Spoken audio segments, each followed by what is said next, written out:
Hi friends, this is Shivangi Anand and the subject expert for today's topic is Dr. Manu Sharma. She has been working as an assistant professor with Amity School of Communication. I welcome you all to a session on the overview of print media in India. In this session, we will talk about the historical developments that led to the growth and expansion of print media, role of press in freedom struggle, different regulations that were imposed on the press pre and post independence, brief overview of few councils and agencies associated with print media and some issues related to press in India. So let's begin. To start with, I can say that one of the greatest legacies of the British colonial rule in India was that of a free and robust press. Although the newspapers and magazines that were owned by the Indian came very late into the scene, but still the publication of first British-owned newspapers and journals which had already begun made up for the slow start by meeting the growing political needs of the last decades of colonialism. It would not be wrong to say that the growth rate of print media has multiplied in geometrical progression since independence, and the effects of the same were very much visible during the 1980s, and we will talk about these effects a little later in the session. Now, until the 1980s, the Indian press was dominated by the English newspapers, but after that the balance shifted towards the Indian language press, and today the scenario is that we have newspapers in all 10 Indian scripts including Devanagari, Bengali, Gujarati, Gurumukhi, Kannada, Malayalam, Odia, Perso-Arabic, Tamil and Telugu. And this list obviously includes the English newspapers. So, it won't be wrong to say that Indian press is reaching every nook and corner of the nation. If you do have any currency note, an Indian currency note, do take a look at it. This is the only currency note. I have one in my pocket which is the 10 rupee currency note. This is the only country in the world where currency note has the denominations written in 17 languages and 13 scripts. One example of the enormous diversity, and you find that diversity reflected in our newspapers as well. Daily publications, weekly publications, monthly publications. These are newspapers and these are periodicals.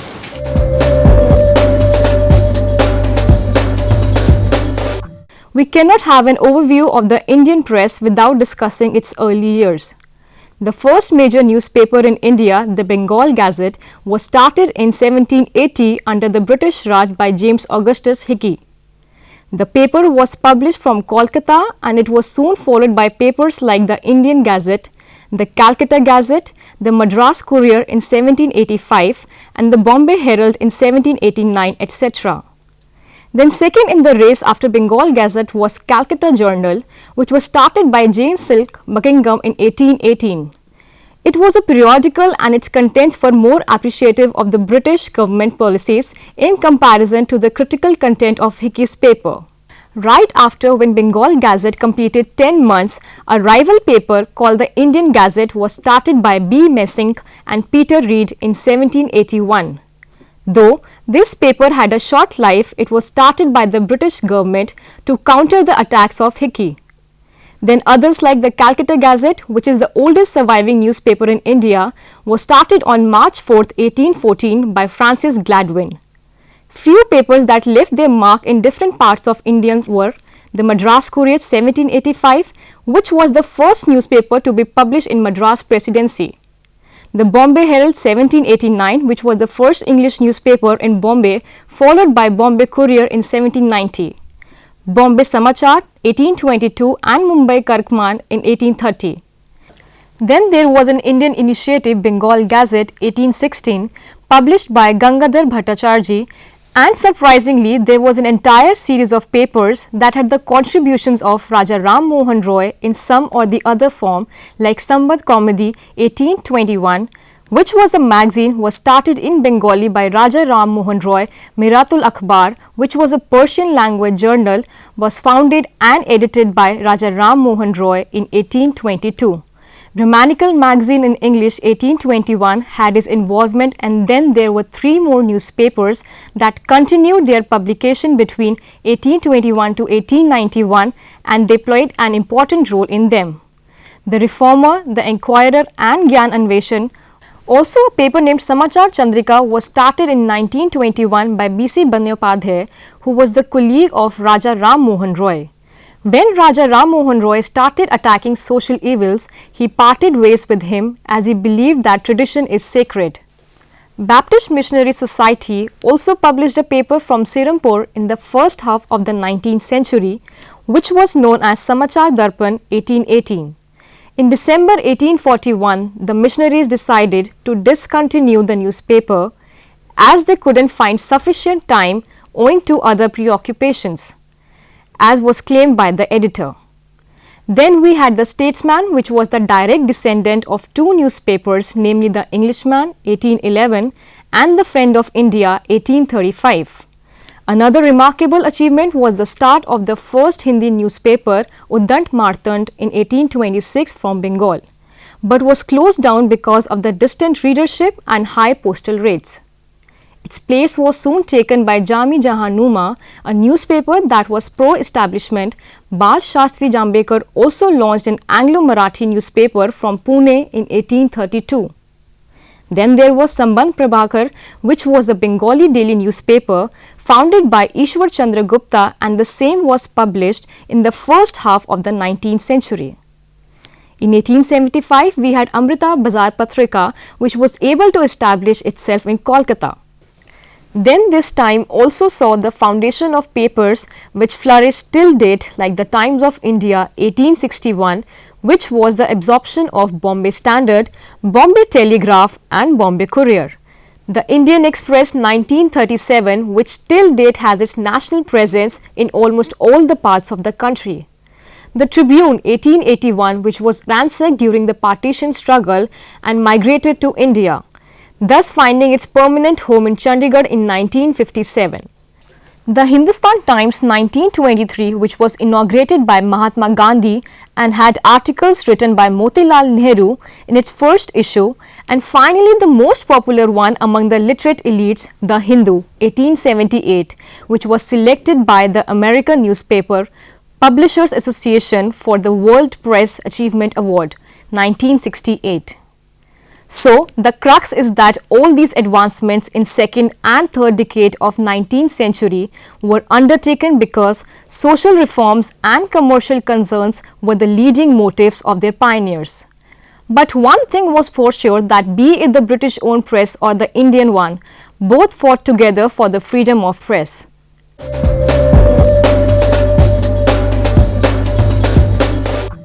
Now assuming that the journey was a smooth sail for the Indian press would be wrong. During the early years of 19th century, Indian press was continuously fighting for its freedom, and their fight had to face continuous restraints launched by the British government. So, it's time to talk about some of the repressive measures that were introduced by British government to gag the Indian press. First such threat was the set of guidelines which were issued by Wellesley in 1799 for the papers published in Calcutta. It required every printer to print his name at the bottom of the paper and pre-censorship of papers. Infringement of this law meant immediate deportation. Second, after Wellesley in 1823, John Adams' laws required one to have a license before printing or publishing anything. Moreover, this license could be recalled any times. His stringent laws held the field till Sir Charles Metcalfe press laws were introduced. Third, it won't be wrong to say that Charles Metcalfe laws gave a breathing space to Indian press by making English the official language, and he assisted Lord Bentinck in following a policy of tolerance towards the Indian press. He also repealed some of the Adams laws, and the revision was done by the law councillor John Macaulay. However, after 1856, Metcalfe's laws were disapproved by a board of directors, but without worrying about his career, he gave 5 laws in favour of Indian press, which further launched Indian journalism on its long, eventful journey, and honestly. He surpassed the contributions of James Buckingham and Ram Mohan Roy. Fourth, in 1857 came the infamous Gagging Act, which was propagated by Lord Canning. This act reintroduced Adams' regulations of 1823 and empowered the government to ban the publication or circulation of any newspaper.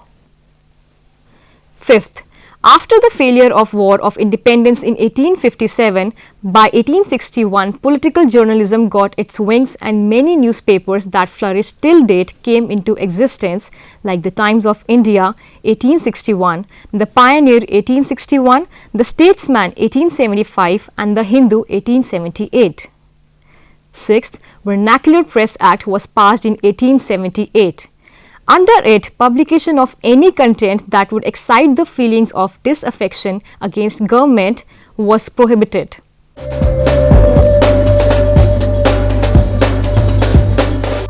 Viewers, despite all these regulations, there is no denying the fact that the Indian press contributed in freedom movement. Like in 1885, when the Indian National Congress was formed, majority of its members were eminent journalists and editors of newspapers. Also, Indian press was used by several social reformers like Annie Besant, Lajpat Rai, Lokmanya Tilak to communicate their ideas and philosophies among the people. Mahatma Gandhi himself was associated with several journals like Indian Opinion, Young India, Navjeevan, Harijan, Haribandhu, etc. as an editor. Here's a picture of printing press that was founded in 1903. The main idea was to use press as a weapon in the freedom movement and to communicate the ideas of nationalism among as many people as possible. After independence, press role changed and it got engaged in the activities related to nation's reconstruction.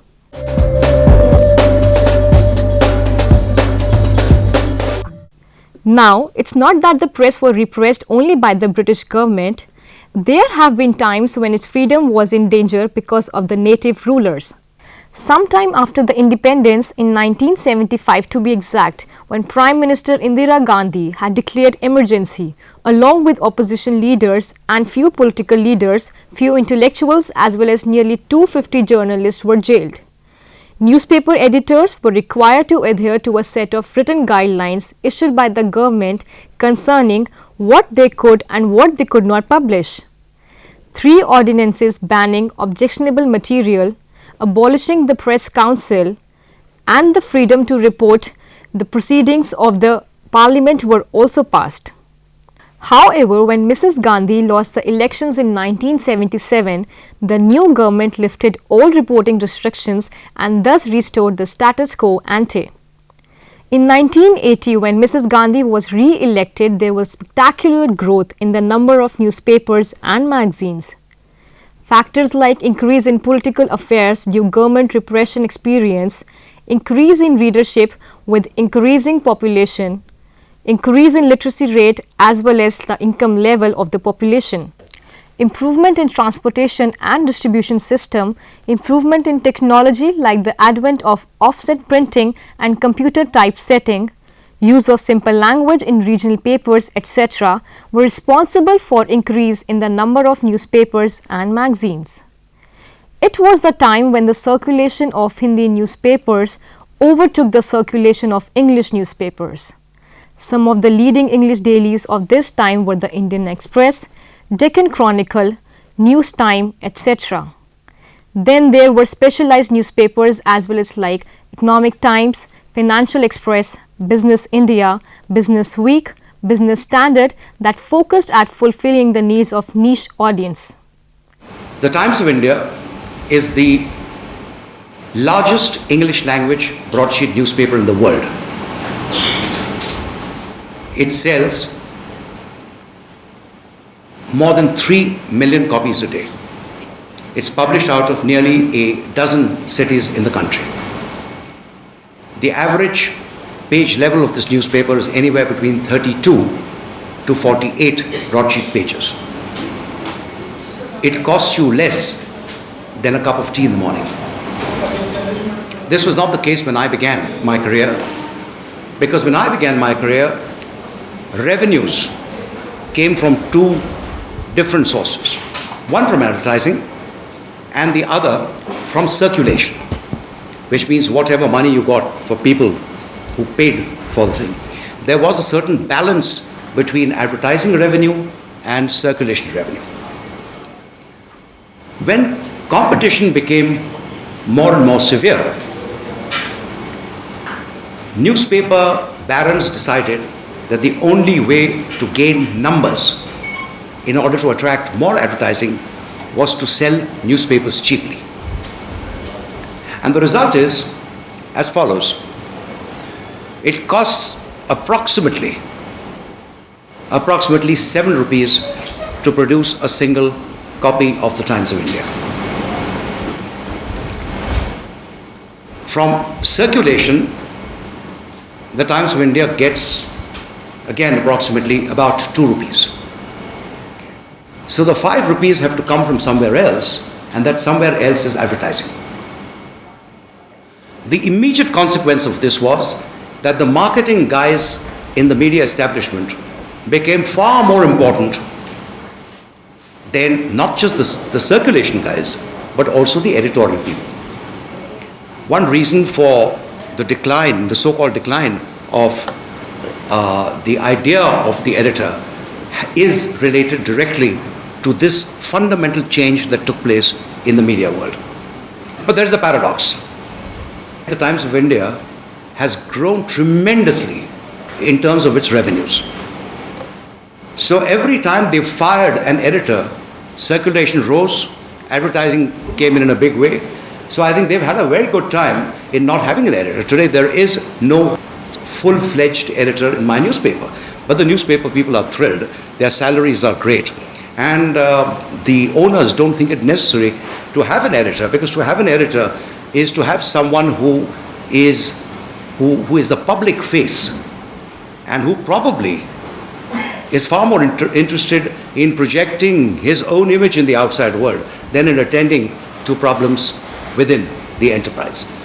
After emergency in 1977, a number of political magazines started, such as India Today, Sunday, The Week and Outlook, and all of them emerged in English, Hindi and all the major Indian languages. There were few which were completely devoted to cinema, like Filmfare, Cineblitz, Screen, Filmi Dunia, Film City, Arpar. Then we also had Femina and the Illustrated Weekly of India, which couldn't face the competition and ceased its publication. With increase in the advertisement budgets, there was an increase in the number of magazines catering to a particular strata of consumers, like lifestyle and home decor category, which included magazines like Society, Debonair, Gentleman, Interiors, Savvy and Women's Era. For a sports-loving country like India, there were magazines like Sports Weekly, Sports World, Sports Star, Cricket Samrat, etc. Computer lovers had an access to magazines like Data Quest and Computers Today. In the regional category, there was Manorama Weekly, Greh Shobha, Ghar Shringar. If we have to talk in terms of statistics, then there have been reports which state that in 1996, the number of daily newspapers had grown to 4,558 and that of periodicals to 37,830. So, the bottom line is that this was the time when a new generation of journalists was emerging that were enthusiastic, energetic, had ideas that could change things around and were inquisitive about everything. And all this added freshness to Indian journalism.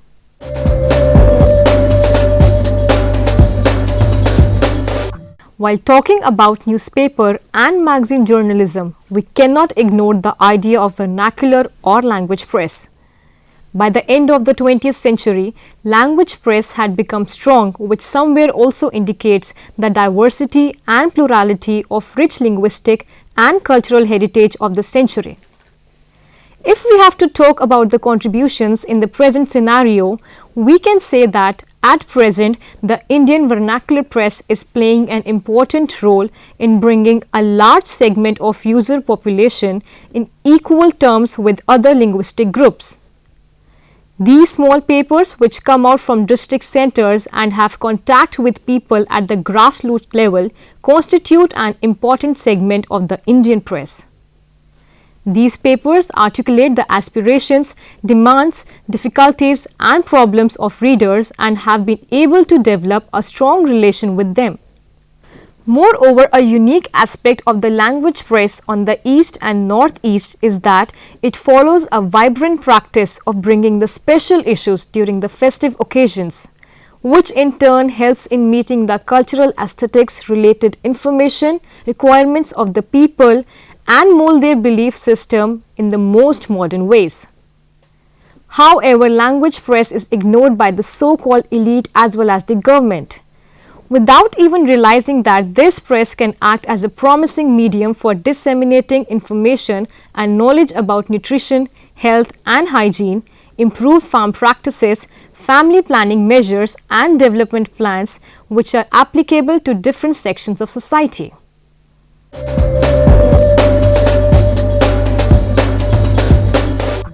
So by now you know a lot about the growth of press. It's time to discuss in brief about the different councils, commissions and agencies related to Indian print media.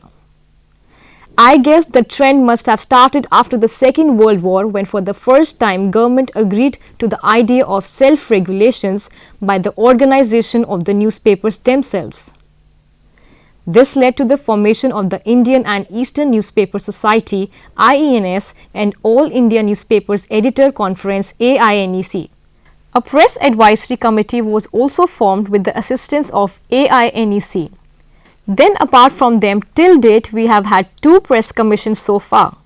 The first press commission was appointed in 1952 while the second one was reconstituted in April 1980. They had their own set of recommendations for the press. We also have the institution of Press Council, which was suggested by the first Press Commission in 1954. The idea was that the Press Council would look after the editorial independence, objectivity of news presentation and fairness of comments, etc. on the parts of the newspaper. Finally, the Press Council of India was constituted by government in 1966 under the Press Council Act of 1965 with Justice J.R. Mudolkar. We also have the Registrar of Newspapers for India (RNI), which was created on July 1, 1956. Pursuant to the recommendations of First Press Commission by an amendment of the Press and Registration of Books Act 1867. To conduct regular audits of the net circulation of newspapers, we have Audit Bureau of Circulation, popularly known as ABC. It is an independent, self-financing private body that came into existence in 1948 and is responsible for the issuance of certificates of net paid circulation every 6 months. Then we also have press agencies like Press Trust of India, which is a non-profit sharing, cooperative and United News of India, which was founded by newspapers themselves in 1961. These are the English news agencies, while Samachar Bharati and Hindustan Samachar cater to the Hindi newspapers. A year after a state of emergency was declared in India in 1975, Hindustan Samachar was merged with Press Trust of India, United News of India and Bharati Samachar to form the media monopoly Samachar. However, after Mrs. Gandhi lost the elections, every press agency started functioning as independent entity.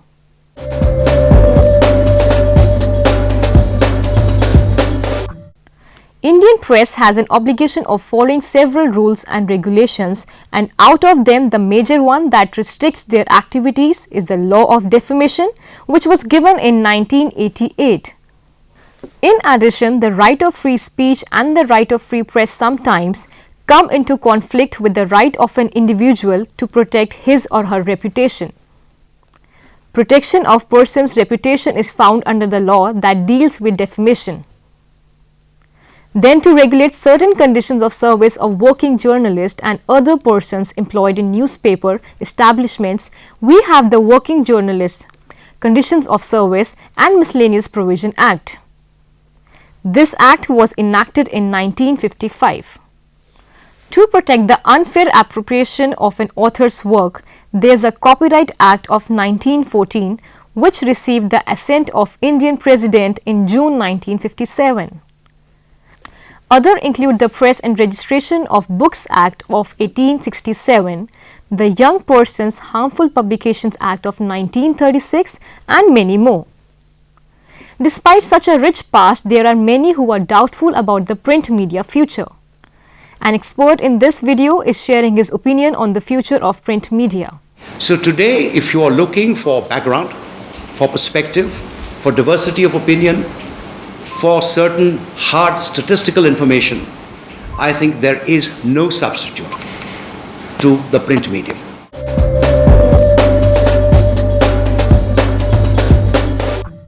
This session can be concluded by saying that today we can have an access to a diverse set of newspapers and magazines which are catering to a varied set of needs and thus in a way are ensuring that no one monopolizes them. Also, with new media initiatives and increase in the FDI ceiling in print media from 26% to 49%, which has been supported by Indian Newspaper Society, the growth prospects for print media industry have opened. In addition to that, supporting factors like increasing literacy rate, growing incomes, availability of good newspapers, consumer value of a newspaper as a product, then provision of scope of experimentation which is more in print than in digital and the existence of innovative manpower in print industry prove that despite the political economies and dynamics of media, the future of print media industry is not insecure and they have a long way to go. I hope you all would second my opinion that print enjoys far more credibility than the digital medium in terms of news and editorials, and no campaign, be it of digital or electronic media, is complete without print. So with this informative session on the complete overview of print industry in India, I will take your leave. See you next time with some other interesting topic on media studies. Till then, goodbye.